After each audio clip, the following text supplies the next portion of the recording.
Vamos começar mais uma aula de termoquímica. Quero convidar vocês a prestarem bastante atenção nessa aula de hoje, tendo em vista que depois dessa aula, que nós apresentarmos todos os conceitos relacionados aos tipos de calores de reação, nós teremos condições, estaremos capacitados para fazer o cálculo do ΔH.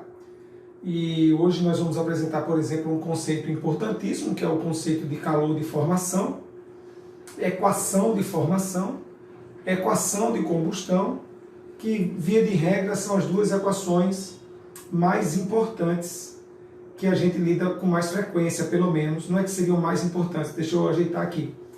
Que a gente lida com mais frequência em termoquímica: combustões e formação. Eu quero começar apresentando para vocês alguns fatores que são extremamente importantes na termoquímica. Quando a gente lida com a termoquímica, faz toda a diferença a gente escrever as equações termoquímicas colocando os respectivos estados físicos das substâncias envolvidas.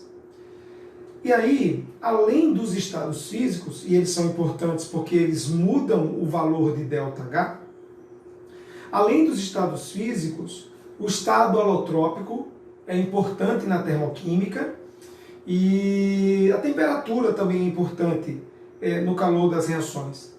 Detalhe é que no ensino médio, a gente acaba não fazendo cálculos na termodinâmica que vejam a alteração que a temperatura provoca na entalpia. Isso normalmente é abordado no ensino superior, mas a princípio você tem que ir já ir guardando na sua memória que a temperatura é um fator que altera a entalpia.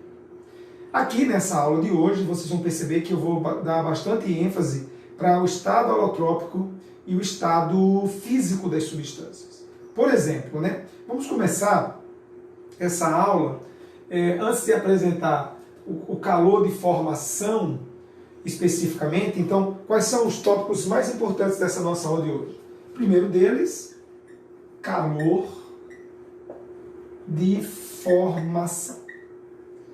O calor de formação, ele tem uma simbologia. Nós representamos por ΔH uma letrinha F aqui, obviamente da palavra formação, com aquela bolinha ali em cima. Aquela bolinha, na termoquímica, na termodinâmica, é importante porque ela está dizendo que os valores que nós, via de regra, estamos colocando ao lado desses calores de formação foram medidos nas condições padrão.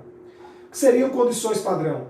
25 graus Celsius e uma atmosfera de pressão.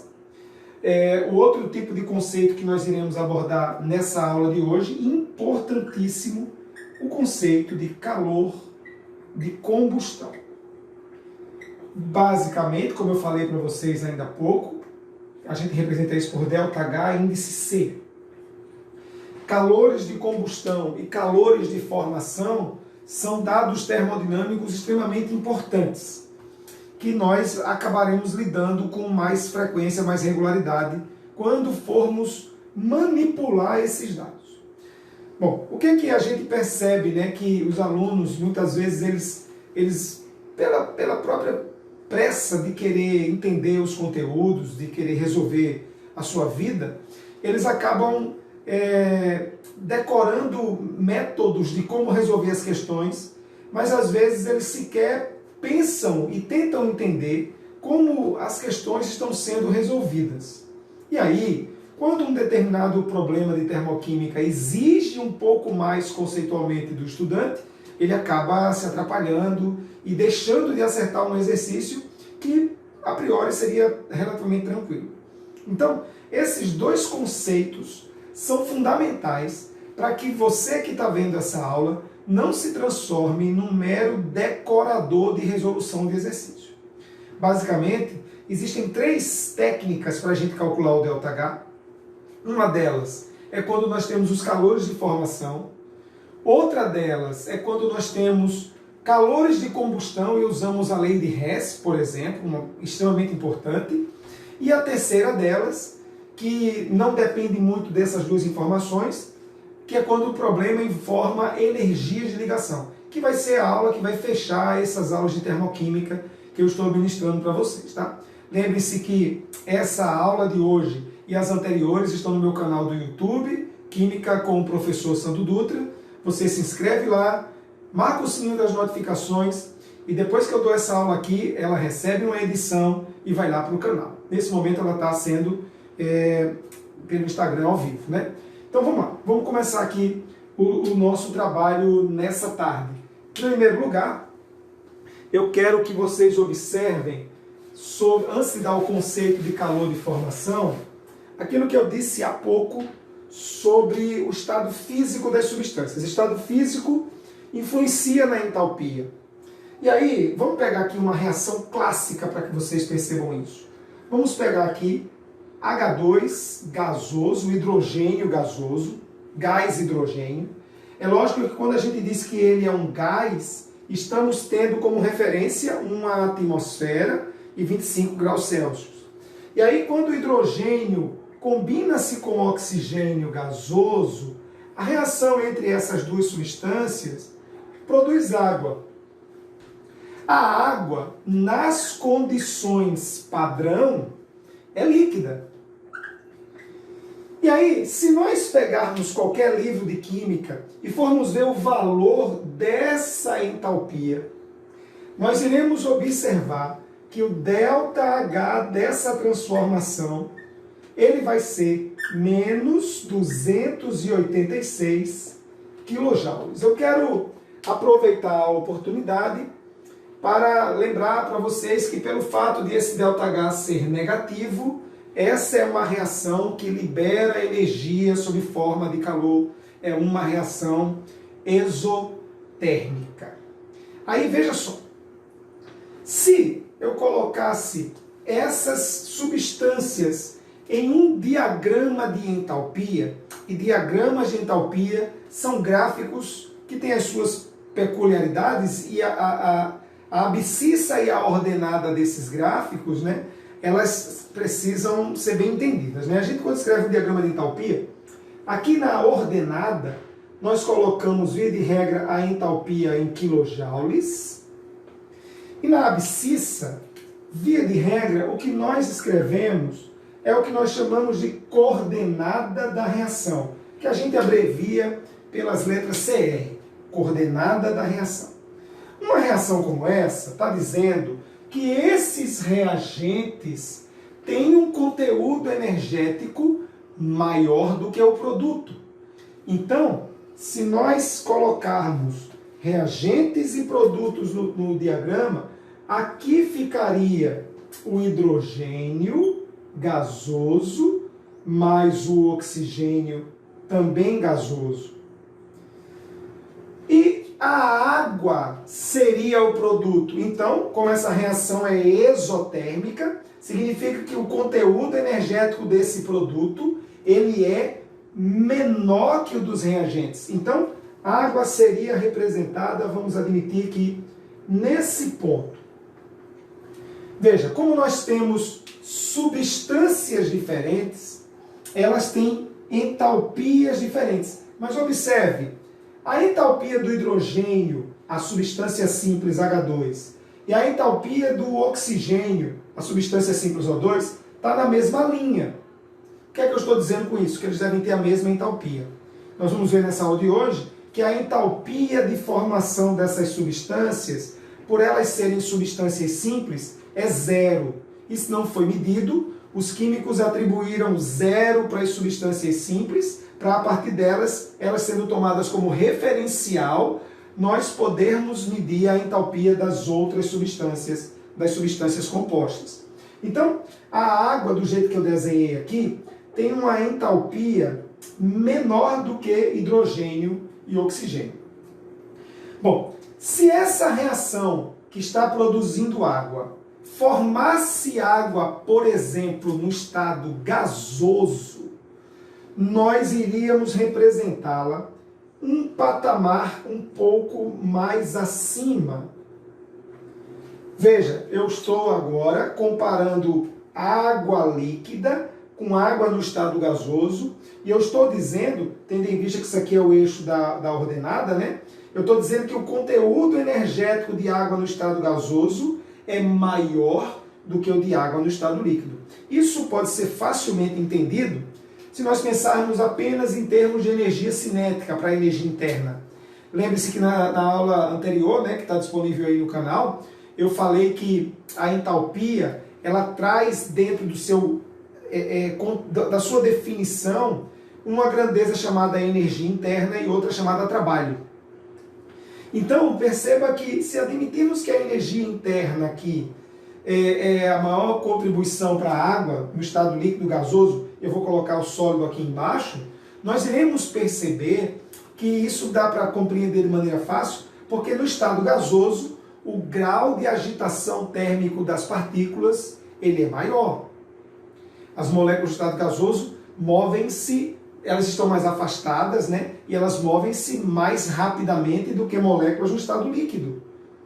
Então é por isso que nós podemos dizer que o conteúdo energético dessa água no estado gasoso é entalpicamente maior do que o conteúdo energético da água no estado líquido.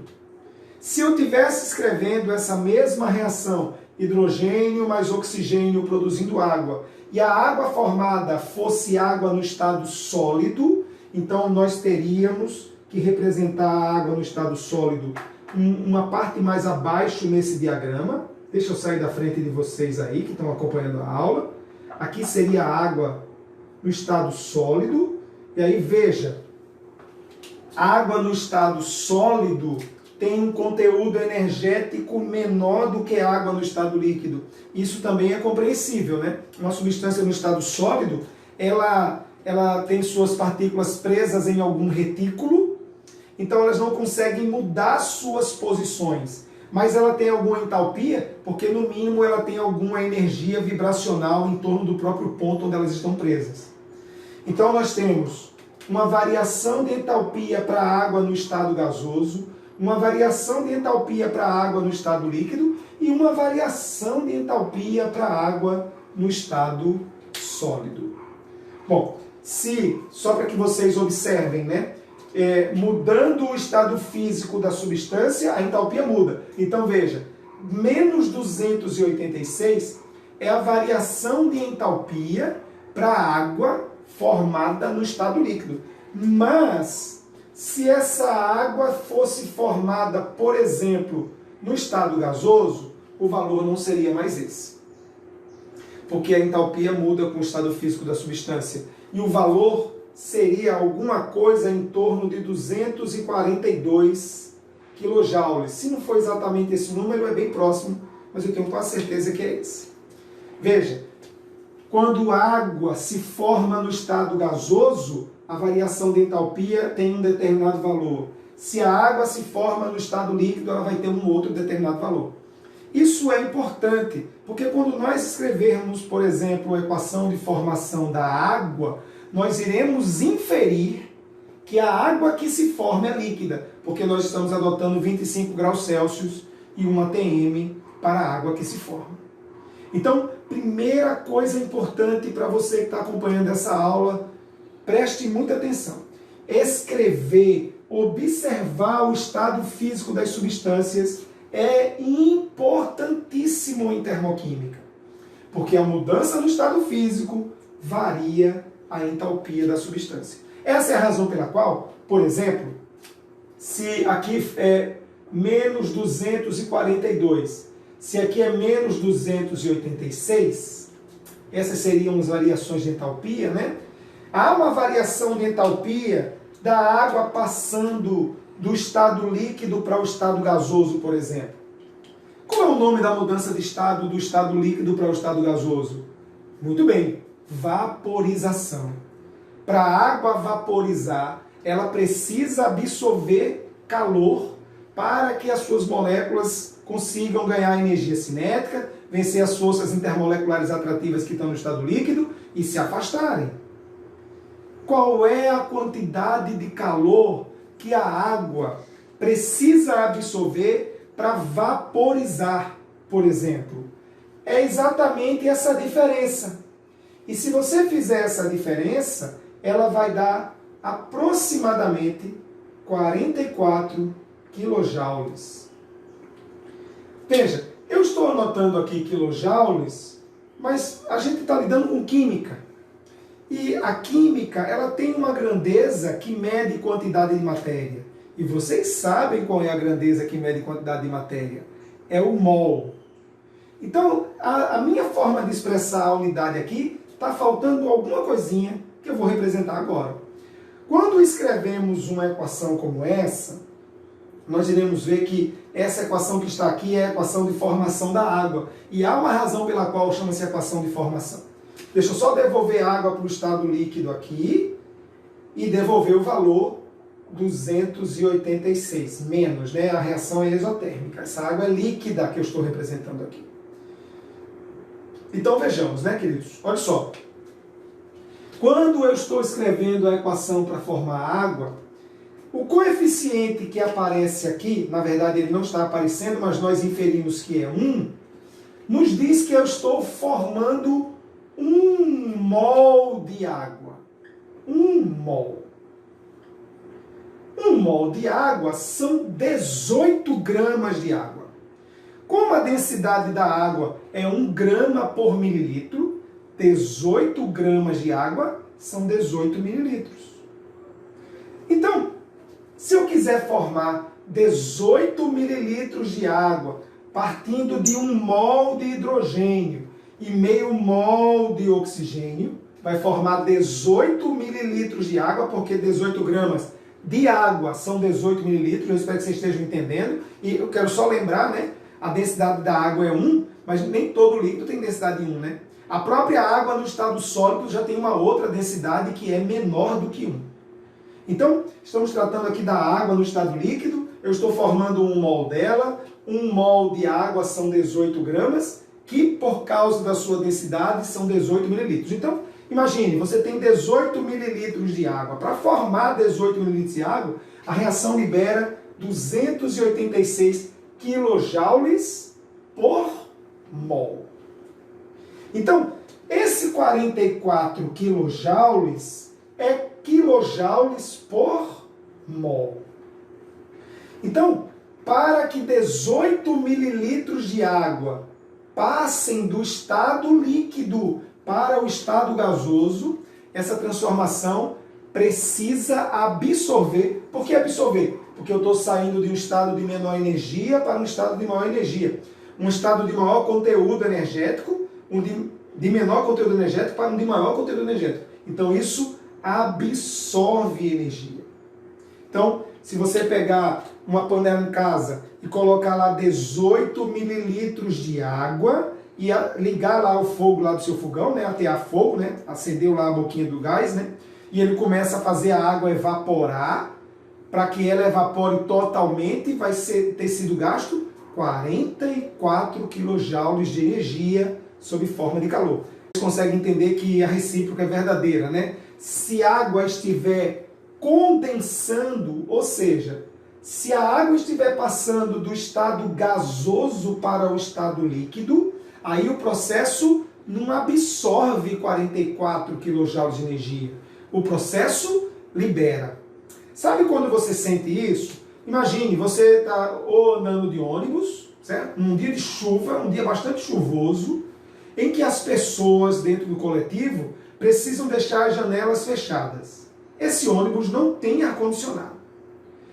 À medida que aquilo você vai transpirando, respirando, você percebe que as paredes, os vidros do ônibus começam a ficar suados.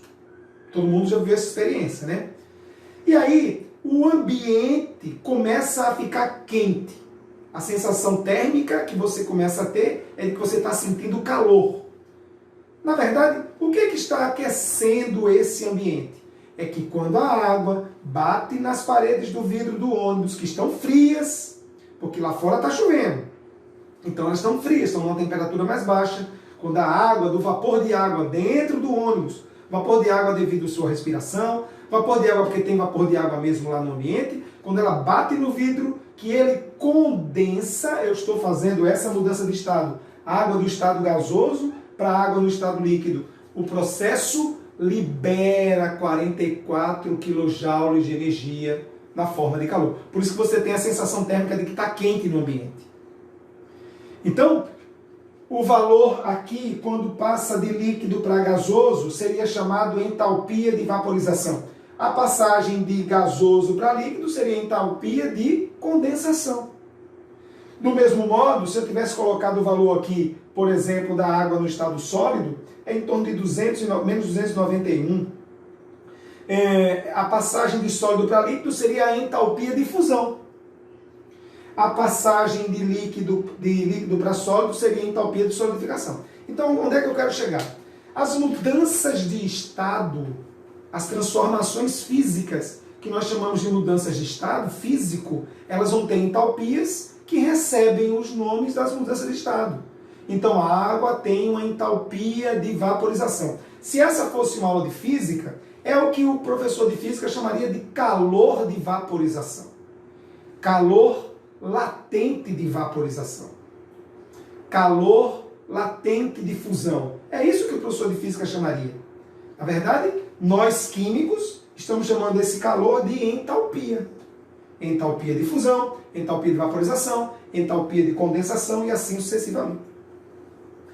Então, primeira coisa importante dessa aula, o estado físico é fundamental nas equações termoquímicas, certo? Tranquilo, queridos? Agora vamos para a segunda coisa importante para dar o conceito de calor de formação. A segunda coisa muito importante, veja que legal, né? A mesma reação, estados físicos da mesma substância são diferentes. Uma outra coisa, um outro fator extremamente importante na termoquímica é que, às vezes, tem substâncias simples que têm alotropia. Lembre-se, alotropia é aquela propriedade que algumas substâncias simples têm, formada pelo mesmo tipo de átomo, de formarem substâncias diferentes. Dois casos são muito clássicos e fáceis de vocês lembrarem, né? O caso do oxigênio. O oxigênio é encontrado na natureza, principalmente na forma de O2, mas nós também temos na natureza ozônio. Não temos ozônio em quantidade considerável nessa camada da atmosfera mais próxima da superfície, mas encontramos nas camadas superiores da atmosfera uma boa quantidade de ozônio. Isso aqui chama-se alotropia, lembram?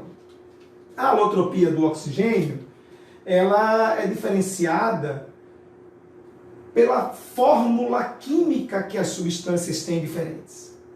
É evidente que essa substância não é essa, apesar de serem formadas pelos mesmos átomos. Mas a maneira mais comum, por incrível que pareça, de nós detectarmos a alotropia não é pela mudança da fórmula, mas é pela mudança do arranjo cristalino das substâncias. Quando uma substância é um sólido, uma substância pode solidificar e durante o processo de solidificação ela pode ter um arranjo espacial organizado. Então, por exemplo, o caso fácil da gente entender e imaginar, o sal de cozinha, ele quando solidifica, né, o NaCl quando está sólido, os íons sódio e cloro eles se distribuem de maneira organizada que lembra um cubo. Um cubo com mesmas dimensões para cada lado da figura geométrica, né? Mas, por exemplo, o carbono, quando solidifica, ele pode solidificar e não formar nenhum arranjo cristalino. Quando não há um arranjo definido, nós dizemos que aquele sólido ali é amorfo. E quando há um arranjo definido, ele é um sólido cristalino. O caso do carbono, importantíssimo para a termoquímica, é clássico. O carbono ele tem uma variedade alotrópica mais comum, chamada de grafite. Na verdade, a melhor maneira de representar isso é assim. Eu vou representar essa vez, mas isso não quer dizer que todas as vezes vocês verão da mesma forma, tá? Era fazer isso, sólido, vírgula, e aqui, grafite. Estou dizendo que o carbono é sólido e seu arranjo cristalino é um arranjo cristalino que é chamado de grafite. Mas carbono também pode estar no estado sólido, mas ele tem um outro arranjo estrutural diferente. No grafite, os átomos de carbono, eles formam células unitárias na forma de hexágonos que ficam conectados uns aos outros, mas é interessante porque o carbono, os átomos de carbono no grafite, eles formam como se fossem folhas. Então imagine aqui um plano, né? A minha mão está plana aqui. São átomos de carbono no plano, carbono aqui, outro aqui, isso vai crescendo em todas as direções, num plano, como uma folha de papel.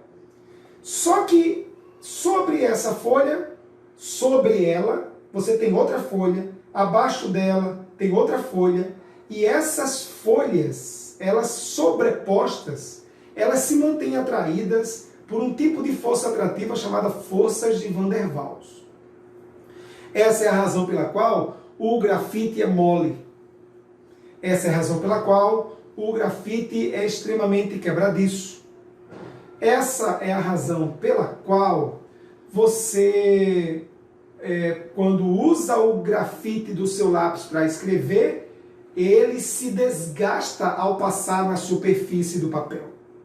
O grafite, por exemplo, é usado como lubrificante, um lubrificante seco. Então é bom que vocês saibam disso. A outra variedade é a variedade chamada de diamante. Diamante não é tão comum, né? O diamante é uma variedade alotrópica cujo arranjo estrutural, todo mundo aqui já deve ter ouvido falar, é um arranjo chamado de tetraédrico.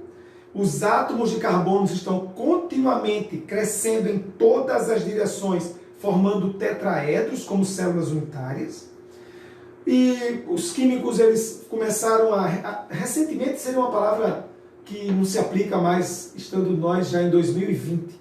Mas nos últimos 40 anos, vamos colocar assim, 40, 50 anos, os químicos começaram a isolar e caracterizar outras variedades alotrópicas do carbono. Isso começou com uma variedade chamada de buckballs, que lembram bolas de futebol, por isso que receberam esse nome. E hoje a ciência dos materiais, que é quem basicamente lida com essa área, conhece inúmeras outras variedades, algumas delas chamadas de grafeno, outras de nanotubos e assim por diante. Para nós, nessa aula de termoquímica, para você que vai fazer o exame do Enem, se concentre na seguinte informação que eu vou dar para vocês. Se nós tivermos o carbono diamante, ou isso aparece com essa simbologia, essa deveria ser a melhor maneira de representar, mas via de regra, o que é que os livros e as questões fazem? Simplesmente o símbolo do carbono, uma letrinha D aqui embaixo de diamante, e nesse caso, simplesmente o símbolo do carbono, e GR ou graf, depende muito do autor da questão. Mas essas são as simbologias para representar as variedades alotrópicas do carbono.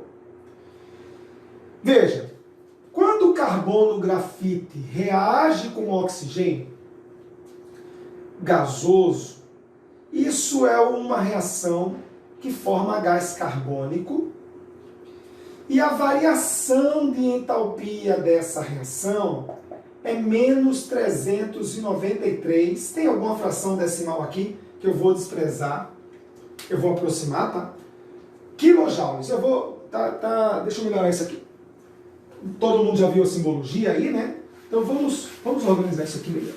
Eu preciso do espaço do quadro todo, era melhor então fazer assim. Então, quando carbono, grafite, reage com oxigênio e isso produz CO2, o ΔH dessa reação é menos 393. É 93,5 quilojoules por mol. Veja, se eu tivesse representado carbono, diamante, reagindo com oxigênio, isso também formaria CO2, mas a variação de entalpia não é a mesma. A variação de entalpia disso é menos 393. 394, vamos colocar, menos 395,0 quilojoules por mol. Deixa eu colocar o valor aqui, mais preciso, é melhor que façamos assim. Bom, o que é que eu quero que vocês observem? Essa substância é a mesma que essa, o estado físico é o mesmo que esse. Essa substância é a mesma que essa, o estado físico é o mesmo que esse. Qual deve ser a única coisa responsável por termos entalpias diferentes nessas reações?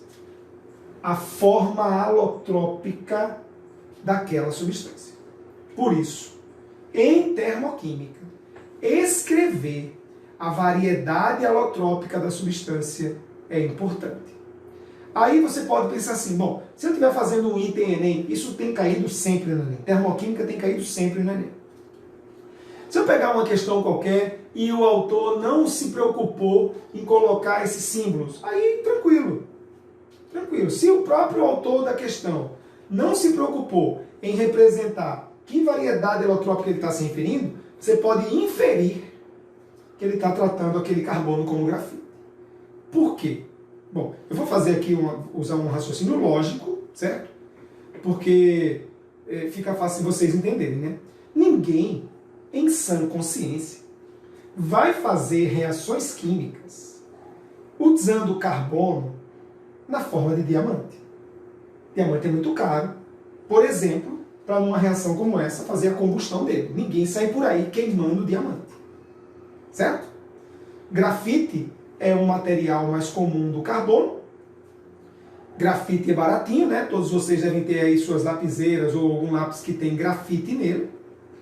E então, a variedade alotrópica mais comum é aquela que nós utilizamos nas equações termoquímicas. Guardem isso na cabeça. Quando você escreve uma equação termoquímica, a não ser que lhe seja dado orientações para usar alguma outra coisa diferente, você vai usar a variedade alotrópica mais comum. Tá claro, queridos? Beleza, amiguinhos? Tendo dito isto, a alotropia influencia, estado físico influencia, temperatura e pressão também influenciam. Agora estamos preparados para dar os dois conceitos importantíssimos dessa aula. Bom, eu vou apagar e vamos para o primeiro conceito.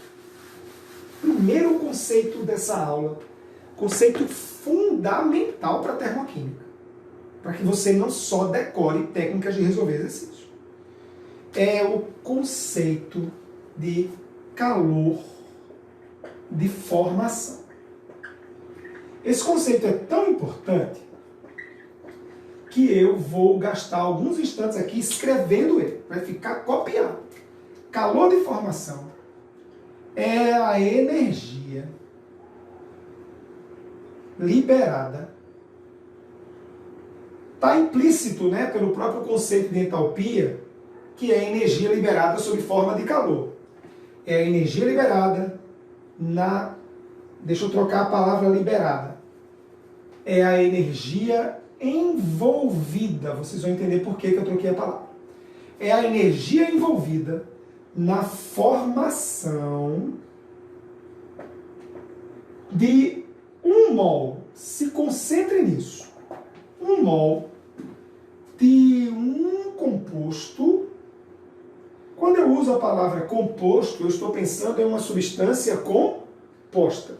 Em 1 mol de um composto, a partir de seus elementos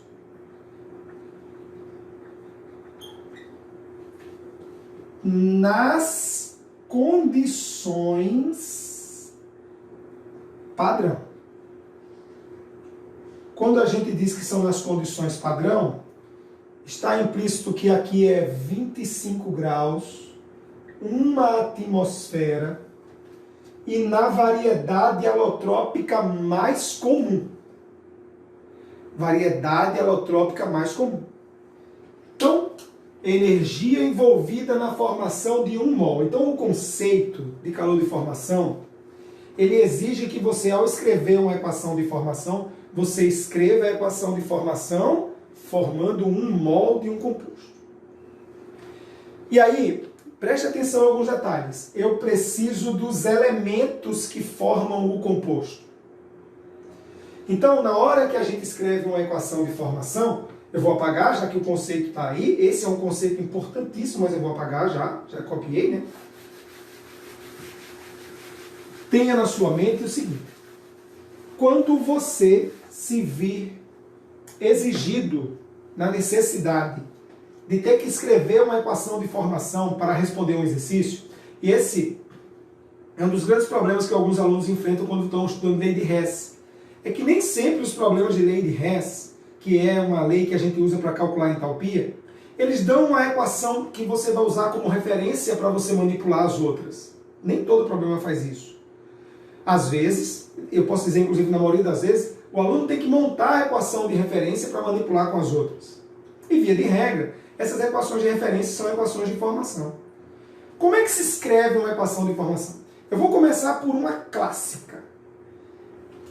Vamos considerar essa substância. Essa substância que eu estou escrevendo aqui, C2H5OH, é o nosso famosíssimo etanol, álcool etílico, na nomenclatura usual da química orgânica. Qual é o estado físico do álcool etílico nas condições ambientes que você tem em casa? Ele é líquido. Muito bem. E aí, se eu quero formar essa substância, para a equação termoquímica ser de formação, você não pode usar substâncias compostas aqui nesse lado da equação, não. Os reagentes têm que ser substâncias simples. Os elementos que formam essa substância. E aí, quem é que eu escrevo para formar essa substância? Vocês estão percebendo que para montar os reagentes eu já sei quem é o produto, né?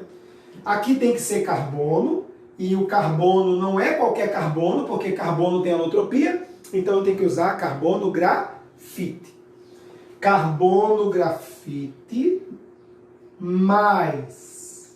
Nessa substância tem hidrogênio. Eu escrevo a substância hidrogênio. Não é o átomo de hidrogênio, é a substância H2. E nessa fórmula, nesse composto, tem oxigênio. Eu escrevo a substância oxigênio. Não é somente o O. Porque nós não temos hidrogênio atômico para fazer a reação química, nem oxigênio atômico para fazer a reação química. É a substância. Veja, eu montei os reagentes, mas eu não balanceei enquanto montava. Porque você deve equilibrar essa equação depois que você escreve a equação. E aí, vamos lá. O conceito de calor de formação exige que aqui seja 1 mol. Então eu não vou mexer nesse coeficiente, eu vou mexer nesses dos reagentes. Eu não vou colocar um 2 ou um 3 aqui. Eu não mexo nesse, eu mexo nesse. Esse aqui fica fixo. E aí fica fácil. 2 átomos de carbono, eu venho aqui e escrevo um 2. Balanceei o carbono. 5 átomos de hidrogênio daqui, com mais um dá 6. Para balancear aqui, eu escrevo um 3, porque 3 vezes 2 dá 6. Note que aqui eu tenho um átomo de oxigênio. Para que eu consiga equilibrar, eu escrevo um meio desse lado. Vocês viram? Para fazer o balanceamento dos reagentes, eu mantenho fixo essa substância e manipulo aquele lado. Eu não mexo nesse. Bom, o calor de formação do etanol, ΔHF, é em torno de menos 277 kJ por mol. Essa quantidade de energia que está relacionada a uma equação de formação. Por que essa é uma equação de formação, pessoal? Porque os reagentes são substâncias simples, formando um composto. Por exemplo, se eu pegar e quiser formar CO2 Quem devem ser os reagentes se eu quiser formar CO2, fazer a equação de formação de CO2?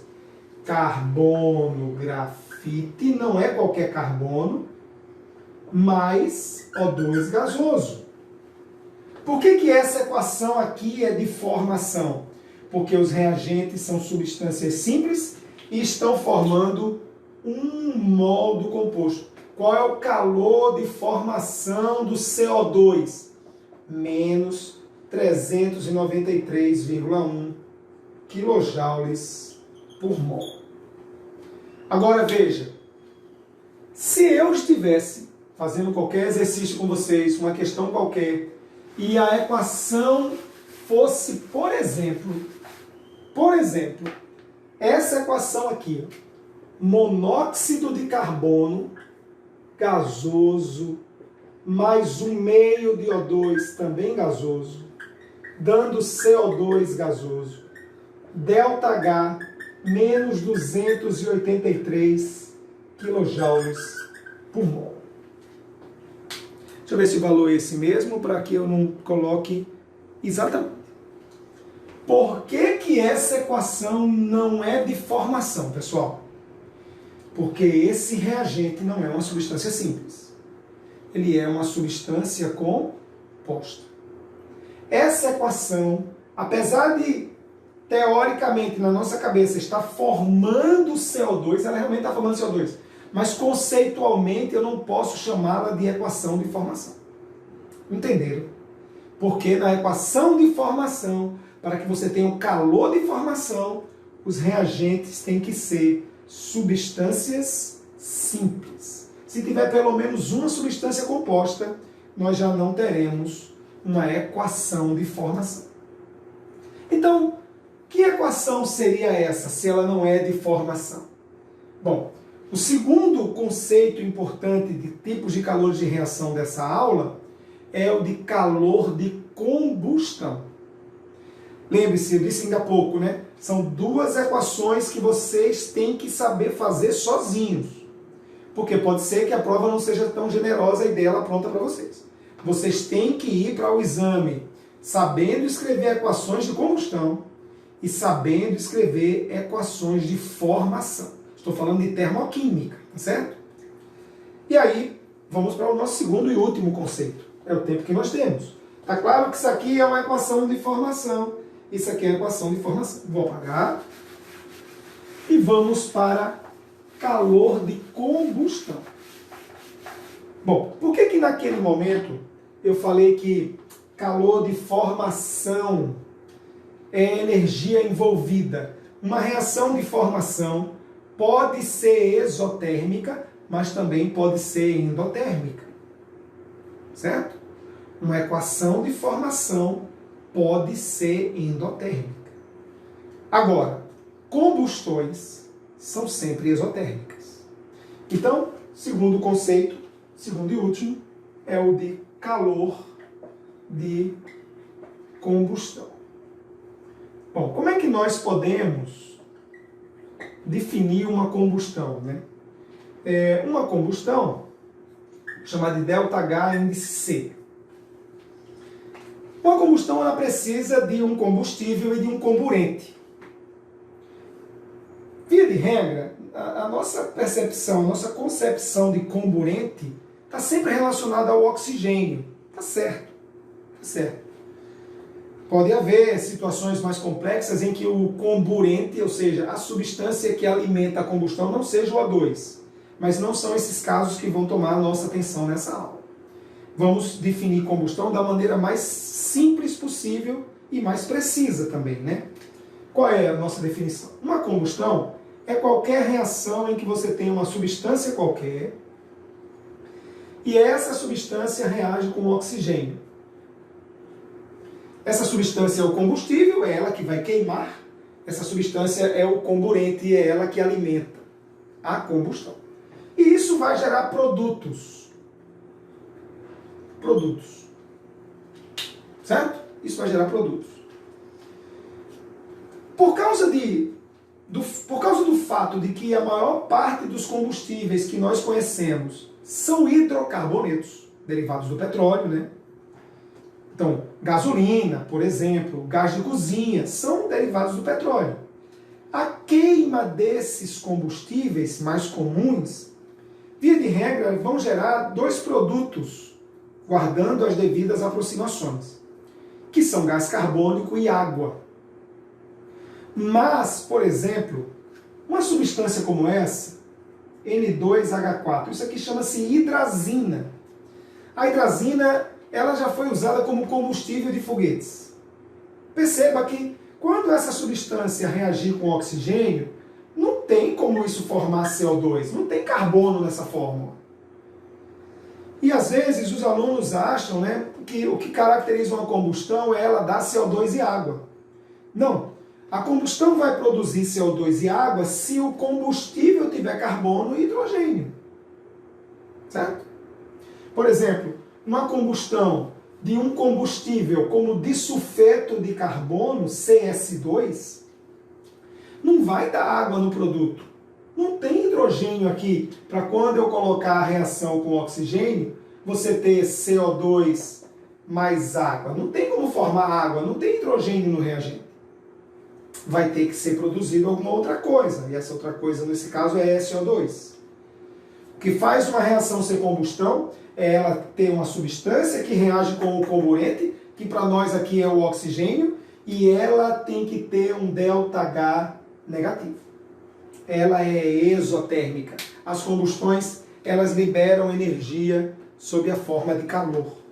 Então, vamos lidar com o caso clássico, mas não vamos limitar a nossa mente. Para você, durante a prova, imagine, o elaborador prepara um item e diz assim que a hidrazina é um combustível de foguetes, a sua queima, você está lendo a questão, você diz assim, pô, então reagiu com O2, vai dar CO2 e água. Não, não. Hidrazina não vai dar CO2. O que faz, as coisas importantes nessa frasezinha que eu disse aqui, é que você sabe que a reação vai ser exotérmica. Quem vão ser os produtos? Aí você vai ter que ter informações adicionais para isso. Mas eu preciso reconhecer aqui o seguinte. Vamos tomar dois casos básicos. O carbono, grafite, reagindo com O2. Essa reação nós já vimos hoje. Essa reação vai dar CO2. O ΔH dela, menos 393,1 quilojoules por mol. Nós já vimos essa equação hoje como sendo uma formação, e ela é, mas ela também é uma combustão.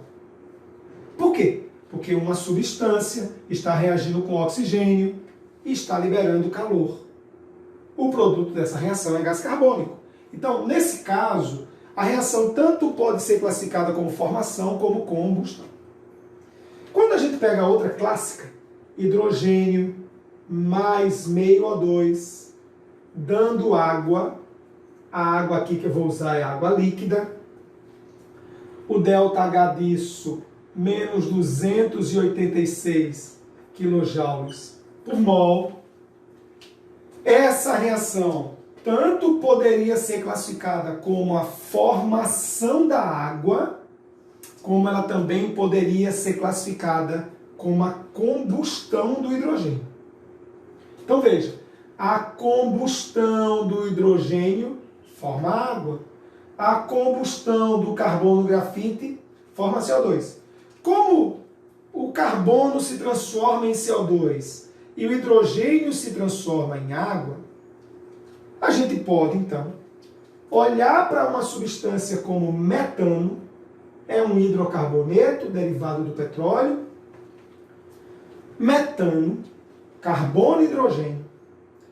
Quando eu coloco metano para reagir com O2 gasoso, aí, por nessa fórmula ter carbono, você pode colocar com tranquilidade que um dos produtos é gás carbônico.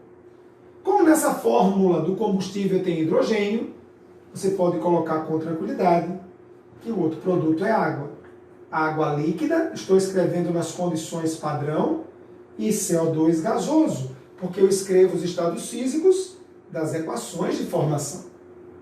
Essa equação não está balanceada, então para balancear, lembra que eu já expliquei isso em outras videoaulas, né? você vai deixar por último o hidrogênio e o oxigênio. Então, um carbono, estão balanceados. Eu vou colocar o número 1 só para dar ênfase.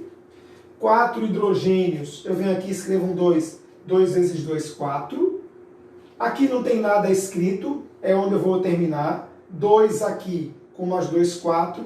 Coloco um 2 aqui, está balanceada a equação. Essa equação é uma combustão. É alguma substância reagindo com oxigênio. E o ΔH dela, eu vou escrever aqui, cabe aqui. O ΔH dela, menos 890 kJ por mol. ΔH de combustão. Uma reação exotérmica, observem o sinal de menos aqui. Os hidrocarbonetos, eles quando sofrem combustão, também podem produzir monóxido de carbono. Mas, veja, seria demasiadamente complicado para o estudante ter que fazer essas inferências sem informações adicionais. Então, a tendência é que você, ao escrever uma equação de combustão, você escreva o que nós chamamos de combustão completa. Quando a gente tem uma combustão completa, estamos admitindo que houve oxigênio em excesso para fazer com que todo o carbono virasse CO2 e todo o hidrogênio virasse água. Se a combustão for incompleta, é porque eu não tenho oxigênio suficiente para alimentar a combustão. Então, eu também poderei formar monóxido de carbono. Monóxido de carbono acompanha combustões incompletas. Dióxido de carbono acompanha, é o produto que se forma nas combustões completas. Então é isso. Essa é a nossa aula de hoje. Eu espero que vocês revisem, guardem esses conceitos aí na sua mente e aprendam a fazer essas equações. Tanto as de formação quanto as de combustão. Porque com essa informação, sabendo fazer essas equações, vocês vão poder desenvolver mais facilmente termoquímica. O nosso próximo encontro, nós iremos ver cálculo do ΔH. E aí, eu vou tentar, na próxima aula, apresentar cálculo do ΔH com calores de formação. Isso aqui é um calor de formação, isso aqui é um calor de formação. Com essas informações, nós poderemos calcular o ΔH de uma reação como essa e chegar nesse 890. Mas também, nem sempre temos os calores de formação. E quando não temos os calores de formação, nós calculamos o ΔH de reações utilizando a lei de Hess. Eu espero que vocês tenham entendido essa aula. Depois, ela vai estar postada no meu canal do YouTube. Você pode acompanhar mais uma vez. E no mais é isso. Grande abraço. Bons estudos para vocês, amiguinhos. Até mais.